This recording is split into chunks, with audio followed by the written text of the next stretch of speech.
Hello বন্ধুরা, মৌসুমিস ভ্লগে আপনাদের স্বাগত জানাই। আজ করব চিংড়ি দিয়ে গাটির ডালনা। তার জন্য আমি কতগুলো চিংড়ি নিয়েছি, সেগুলো কেটে ধুয়ে পরিষ্কার করে নুন হলুদ লঙ্কার গুঁড়ো মাখিয়ে রেখেছি। তারপর নিয়েছি কতগুলো গাটি আর আলু, সেগুলোকে ভালো করে কেটে ধুয়ে পরিষ্কার করে নিয়ে নিলাম। আর নিয়েছি কিছু কাটিং করা পেঁয়াজ।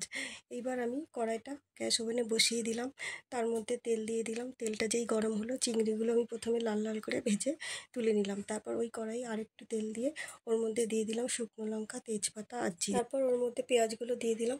পেঁয়াজগুলো যেই লাল লাল করে ভাজা হলো, ওর মধ্যে দিয়ে দিলাম জিরে বাটা আর আদা বাটা। দিয়ে নাড়াচাড়া করে ওর মধ্যে আলু দিলাম। আলু দেওয়ার পর ওর মধ্যে স্বাদ মতো নুন আর হলুদ দিয়ে নাড়াচাড়া করে কিছুক্ষণ পর গাটিগুলো দিয়ে দিলাম। আবার ওগুলো নাড়াচাড়া করে কিছুক্ষণের জন্য ঢাকা দিয়ে রেখে দিলাম। তারপর কিছুক্ষণ পর আবার আলগা করে আলুগুলো যে একটু নরম হয়েছে, দেখলাম আর একটু নরম হতে হবে, আবার ঢাকা দিয়ে দিলাম। কিছুক্ষণ পর আবার আলগা করে ওর মধ্যে দিয়ে দিলাম পেঁয়াজ বাটা, রসুন বাটা, লঙ্কার গুঁড়ো, হলুদ।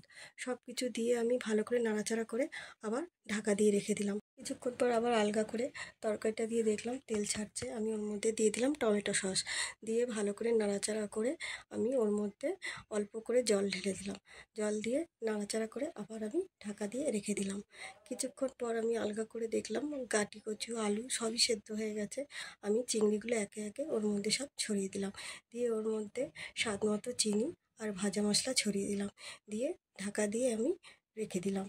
এইভাবে আমি আজকের রান্নাটা শেষ করলাম। বন্ধু, আপনাদের যদি ভালো লাগে তাহলে ভিডিওটা লাইক, কমেন্ট, শেয়ার আর সাবস্ক্রাইব করে দেবেন।